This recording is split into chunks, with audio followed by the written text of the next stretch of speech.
Cek cek cek cek cek. Halo sahabat anime, gas lagi dah lah profilnya. Nah seperti biasa juga yang mau kasih gua kopi bisa banget lah baca di deskripsi. Dan yang ngasih takjil juga bisa di deskripsi atau di super thanks boleh juga. Oke. Dan seperti biasa juga yang lainnya tolong dibantu komen aja. Dan juga tolong dibantu like. Dan jika ada saran-saran judul baru bisa juga tulis di deskripsi. Tulis di komentar maksudnya. Oke. Yaudah langsung aja kita gaskan lagi dah lah profilnya.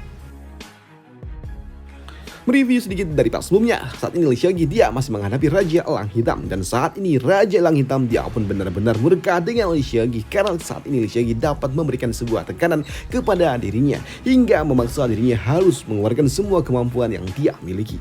Dia pun langsung bertransformasi dengan kekuatan sepenuh yang dia miliki. Dan untuk Lee Seok-gi, wow, melihat itu semua dia pun menyadari kalau sepertinya makhluk yang ada di depannya ini memiliki kemampuan yang merupakan garis keturunan dari monster God Asura.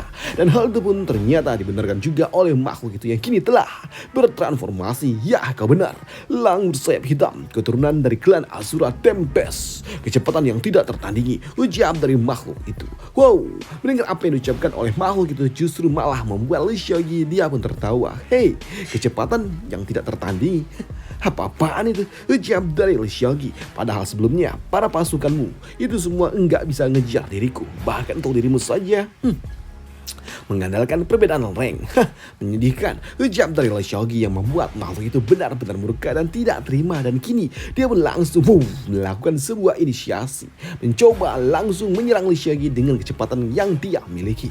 Dan melihat ini semua membuat Lee Seok-gi dia juga sadar kalau kecepatan yang diberikan oleh makhluk itu jauh lebih kuat daripada yang sebelumnya. Hei, ini jauh lebih kuat 3 kali lipat daripada yang sebelumnya, ucap dari Lee Seok-gi yang membuat Lee Seok-gi pun kini harus terkena serangan itu hingga terdorong beberapa langkah cukup jauh. Tapi di sini makhluk itu memang sungguh sangat cepat. Kini dia pun tiba-tiba aja telah kembali muncul tepat di sekitaran dari Lee Seok-gi dan bersiap untuk kembali memberikan serangan kepada Lee Seok-gi lagi dan lagi.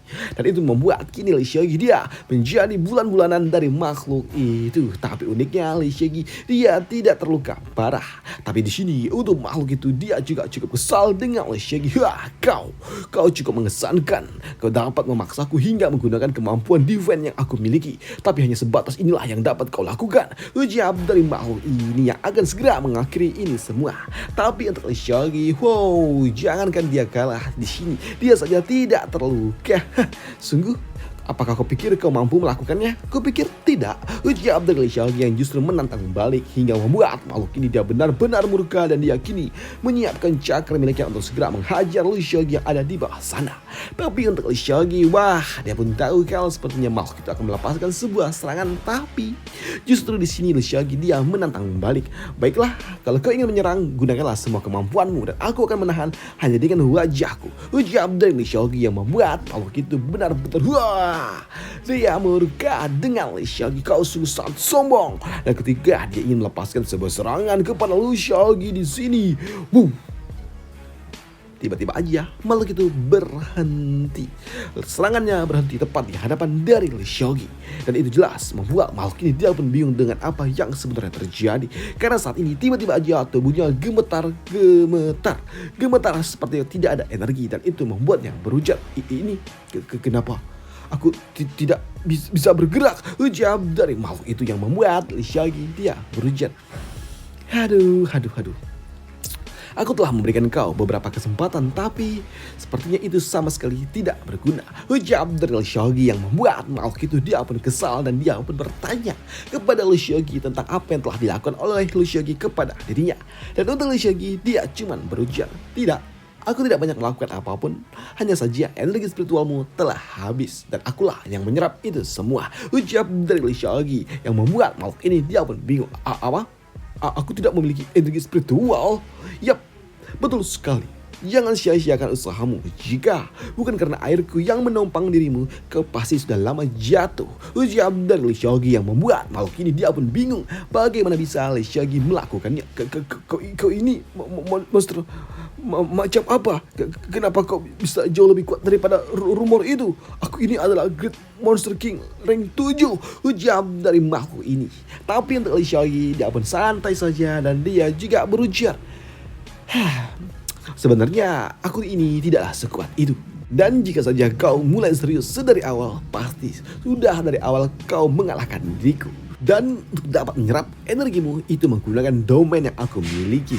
Domain spiritual milikku yang dapat menyerap energi milik lawan. Tapi itu tidak bekerja dengan cukup cepat dan itu membutuhkan waktu. Dan kau justru malah membuang-buang waktu. Ujar dari Lee Seolgi. Apalagi kau juga telah menghabiskan banyak sekali energi spiritualmu untuk membangkitkan biju dhamma milikmu dan juga melakukan wujud transformasi ini hingga mengakibatkan terkurasnya energi spiritual yang kau miliki. Dan jika aku mengalahkanmu dengan sebuah hal yang agak sedikit keras, itu agak sedikit membutuhkan banyak usaha. Jadi aku akan melakukannya dengan cara yang efektif aja. Dan sekarang ayo kita akhiri ini semua. Ucap dari Lee Seolgi yang kini dia pun menyiapkan item miliknya. Dan melihat Lee Seolgi akan melakukannya, membuat burung ini dia pun takut. Dan dia juga tunggu dulu. Aku memiliki pendukung yang kuat dari istana Luzhou. Apakah kau tahu konsekuensinya jika kau melakukannya? Ucap dari burung itu yang kini serangan Lee Seolgi tiba-tiba aja berhenti, yang membuat makhluk ini dia pun merasa kalau sepertinya ancamannya itu bekerja.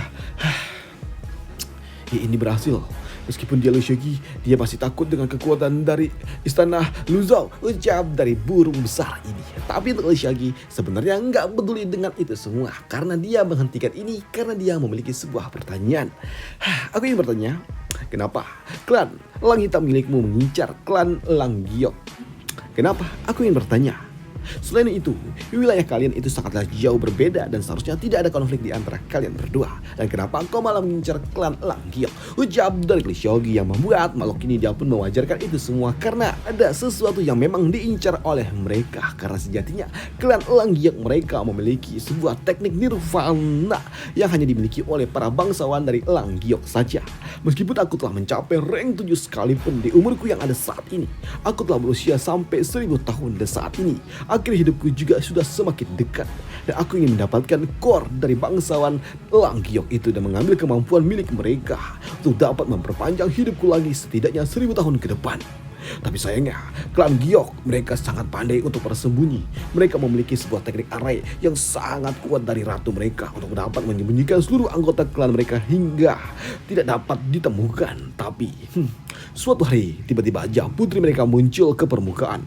Bahkan mereka muncul ke wilayah kami untuk mengambil tanaman obat. Dan hanya dengan beberapa gerakan saja, dia yang hanya ada di rank 4, putraku dengan cukup mudah menangkapnya. Tapi kenapa justru kau datang menghancurkan rencana? Bahkan kau juga mengambil putraku, ucap dari burung ini yang kesal dengan Lee Seolgi. Tapi untuk Lee Seolgi, jadi seperti itu intinya. Jadi sepertinya para monster bisa mengelahap core milik monster lain kah dan mengambil kemampuan mereka kah? Unik, ucap dari Lee Seolgi. Tapi mendengar apa yang diucapkan oleh Lee Seolgi yang gak peduli dengan latar belakang dirinya membuatnya agak sedikit kesal. Bukan itu loh intinya. Kau tidak akan bisa kabur dari dukunganku yang ada di istana, ucap dari makhluk itu. Tapi untuk Lee Seolgi nggak peduli karena memang sudah selesai, tidak ada lagi yang perlu dibicarakan. Lee Seolgi kini dapat mengakhiri ini semua. Burung berisik, aku telah mengalahkan murid dari istana Luzhou. Dan sekarang kau ingin mengancamku?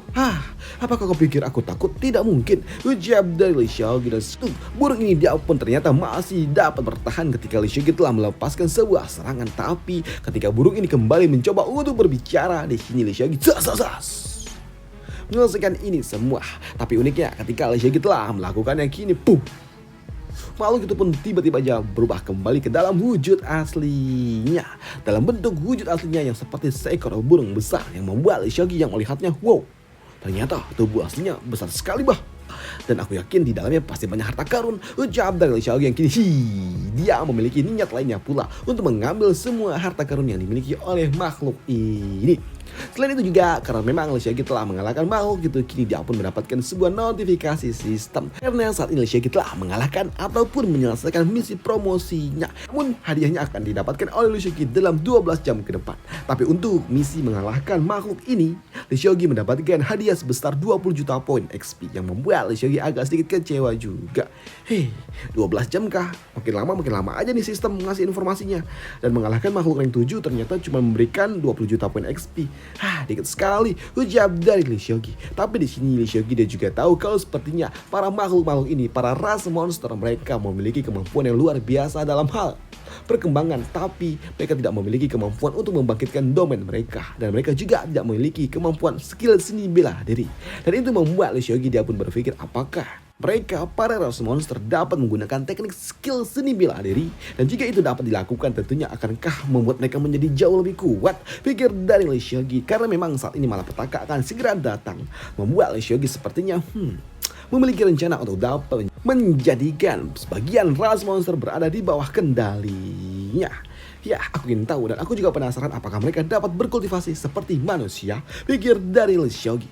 Sedangkan di sisi lainnya, di sebuah hutan giok saat ini, orang-orang yang berasal dari klan Elang Giok mereka pun telah mengungsi ke dalam sebuah gua, dan mereka juga telah memasang susunan formasi pelindung untuk dapat melindungi diri mereka. Tapi di sini Tuan Putri telah mengatur para warganya untuk berlindung di sini. Dia pun cukup ternotis ketika tiba-tiba aja langit gelap, dan dia berpikir apakah Raja Elang Gelap itu telah datang kembali, pikir dari Tuan Putri. Karena memang jika hal itu terjadi maka kultivator manusia itu dia. Dan ternyata ketika dia keluar dari dalam gua, dia dapat melihat kalau ternyata ada elang besar datang mendekati dirinya, yang membuatnya pun tahu kalau sepertinya itu adalah Raja Elang Hitam, yang membuat Putri dia pun harus memberitahukan ini semua untuk dapat membuat seluruh anggotanya mengungsi jauh lebih dalam.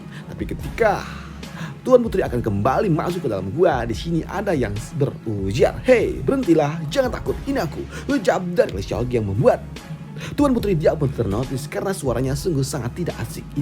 Bukankah ini adalah suara Tuan Kultivator, ucap dari Tuan Putri. Namun melihat Lee Seokgi kembali datang tentunya membuat Tuan Putri dia sungguh sangat senang. Tuan Kultivator, kau telah kembali, aku yakin kau pasti akan menang, ucap dari Tuan Putri yang basa-basi. Sedangkan Lee Seokgi dia pun mengatakan kalau dia telah mengalahkan Raja Elang Hitam. Dan untuk Tuan Putri tentunya dia mengucapkan terima kasihnya, dan dia kini siap untuk dapat memberikan hadiah yang telah dia janjikan kepada dirinya, yang membuat Lee Seokgi inilah yang dia cari. Hadiah apa? Dan ternyata hadiah yang telah dijanjikan oleh Tuan Putri adalah selai bulu burung elang giok. Dan ini adalah hal yang telah dijanjikan oleh Tuan Putri, yang merupakan harta karun milik klan mereka. Dan untuk Lee Seokgi yang melihat bulu itu membuatnya berujar, "Hei, hanya ini kah harta karunnya kah?" Tapi di sini Lee Seokgi juga bertanya tentang bagaimana caranya menggunakan benda ini. Tapi untuk Tuan Putri dia juga mengatakan kalau dia enggak tahu juga, tapi ibunya yang tahu, karena sejatinya ibunya lah yang telah menggunakannya. Hanya saja ketika ibu ingin memberitahukannya kepada diriku cara menggunakannya, dia udah kek duluan, yang membuat Lee Seokgi jadi bingung lah. Hanya Ratu kah yang tahu cara menggunakannya? Jadi ya sayang sekali harta karun ini berubah jadi benda yang gak berguna dong, ucap dari Lee Seokgi. Tapi di sini dengan bantuan dari sistem pun memberitahukan kepada Lee Seokgi kalau benda ini dapat digunakan. Apakah Lee Seokgi ingin mengaktifkannya? Ya, sistem tahu cara menggunakannya tentunya membuat Lee Seokgi sungguh sangat senang. Dan dengan bantuan dari sistem di sini Lee Seokgi dia pun merubah bulu itu menjadi sesuatu yang cukup menarik. Dan ternyata di sini Lee Seokgi dia merubah bulu burung itu menjadi sesuatu yang merupakan skill seni bela diri. Ternyata ini adalah wujud aslinya, ucap dari Lee Seokgi, yang merupakan skill seni bela diri pelindung, yang merupakan area pelindung yang ada di peringkat purple grade low tier. Ternyata low tier. Teknik ini memang sebuah harta karun. Jika digunakan oleh mereka yang berasal dari sekte bawah ataupun sekte menengah, ya ini luar biasa. Tapi sayangnya saat ini Dongli udah memiliki yang ada di tingkatan up tier. Jadi ya nggak berguna juga sih untuk saat ini. Jadi nggak guna juga ya. Jadi ya sudahlah. Setidaknya aku berikan ya salinannya aja lah, ucap dari Lee Seokgi. Dan di sini Lee Seokgi dia juga berpikir dan juga mengingat kalau dulu Ratu mengatakan kalau dia telah menggunakan ataupun ahli dalam hal susunan formasi seperti ini. Tapi untuk garis ini dia terlihat tidak terlalu tertarik dengan benda yang seperti ini. Tapi ayo kita lihat dulu ucap dari Lee Seokgi yang kini dia menganalisa. Mengingat kalau dulu ketika dia menganalisa si gadis ini, dia pun tahu kalau ternyata gadis ini memiliki kemampuan yang cukup luar biasa dalam hal pelatihan sebuah teknik skill array, yang membuat Lee Seokgi dia berujar. Semua atributnya oke lah, lumayan. Lucknya, temperamen, dan juga array tekniknya sungguh sangat luar biasa. Apalagi dalam hal formasi array, dia ada di level 9. Luar biasa. Apalagi Lee Seokgi dia juga tahu ketika dia meng-scan para monster-monster lainnya, ternyata mereka tidak memiliki atribut ataupun slot temperamen, yang membuat Lee Seokgi tahu kalau sepertinya gadis ini memang sedikit istimewa. Baiklah, Inilah sebabnya kenapa aku ingin membawanya menjadi bagian dari Sekte Mo. Lagi pula untuk dapat menghadapi malapetaka yang ada di Tianshuan, tentunya kekuatan dari para monster juga sangat diperlukan. Jam dari Lushogi yang berencana untuk mengajak gadis ini bergabung dengan Sekte Mo. Selain itu juga di sini Lushogi dia juga berpikir kalau apa yang diucapkan oleh Elang Hitam yang sebelumnya, kalau dia ataupun mereka yang berasal dari ras monster dan juga demonic beast mereka memiliki sebuah hubungan yang dekat, membuat Lushogi dia berpikir apakah mungkin saja Elang Giok yang akan menjadi bagian dari dirinya bisa bekerja sebagai mata-mata untuknya. Pikir dari Lushogi. Selain itu juga di sini Lushogi dia pun bertanya kepada gadis ini, si putri ini, apakah dia benar-benar yakin akan memberikan skill seni bela dirinya kepada dirinya. Dan untuk Tuan Putri dia pun mengatakan kalau Lushogi adalah penyelamatnya, maka darulah tidak ada yang bisa dia lakukan selain memberikan harta karun yang dia miliki, dan dia juga menganggap kalau apa yang dia miliki ini tidak sesuai dengan apa yang telah dilakukan oleh Lushogi untuk dirinya. Tapi selain itu juga di sini Tuan Putri dia pun mengatakan kepada Lushogi kalau dia memiliki sebuah permintaan yang membuat Lushogi dia pun bertanya tentang permintaan apa itu. Dan untuk Tuan Putri ternyata pertanyaan pertamanya adalah ataupun permintaan pertamanya adalah siapa nama dari kultivator yang ada di depannya ini. Karena rasanya tidak etis ketika dia berbicara tapi dia nggak tahu siapa nama yang ada di depannya itu, yang membuat Lushogi dia berujar, lah ternyata dari tadi dia nggak tahu nama aku kah? Aduh. Baiklah, aku akan memperkenalkan diri. Aku adalah Master Sekte Mo, Lushogi. Ucap dari Lu Chao yang membuat dirinya klan Elang Giok mereka memang suka menyendiri dan tidak terekspos dengan dunia luar. Jadi wajarlah jika dia tidak tahu siapa namaku. Dan jika saja itu orang luar, pasti itu seperti seolah-olah dia sedang mencari masalah, ucap dari Lushogi. Karena memang siapa sih yang nggak tahu tentang Lushogi? Waduh. Dan juga di sini untuk Tuan Putri dia berujar, Lushogi dari Sekte Mo itu nama yang bagus. Dan Master Sekte Lu, aku juga punya satu permintaan lagi, ucap dari gadis ini yang tiba-tiba aja berlutut di hadapan dari Lushogi, dan dia meminta kepada Lushogi untuk menerimanya menjadi seorang murid, dan dia tidak akan mengangkat kepalanya jika saja Lushogi tidak mau menerimanya sebagai muridnya, yang membuat Lushogi, gadis ini memiliki tekad yang luar biasa. Dia memang tidak terlalu pintar tapi tekadnya gila nih orang. Tapi ya aku memang sih awalnya memang ingin menerima dia juga. Dan di sini membuat Lushogi dia pun menarik gadis itu untuk tidak perlu berlutut di hadapannya. Dan dia juga berujar, kau tidak perlu berlutut lagi di hadapanku. Dan jika ingin berlutut cukup lakukan 3 kali sebagai upacara penerimaan murid. Ucap dari Lushogi yang membuat gadis ini dia pun senang, dan dia bertanya apakah secara resmi dia telah menjadi muridnya. Tidak.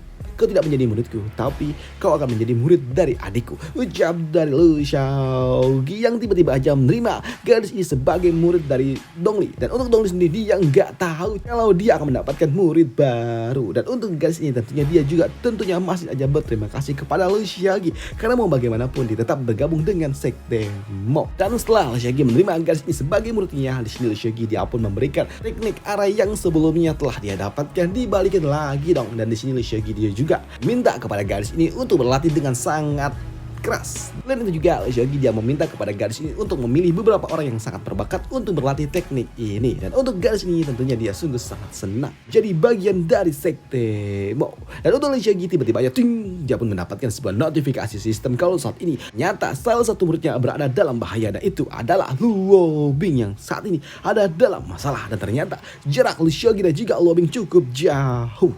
Dan apa yang terjadi dengan Luo Bing hingga memaksa sistem memberikan sebuah notifikasi merah kepada Lushogi akan kita bahas di part lanjutannya aja. Dan sampai jumpa, bye, thank you.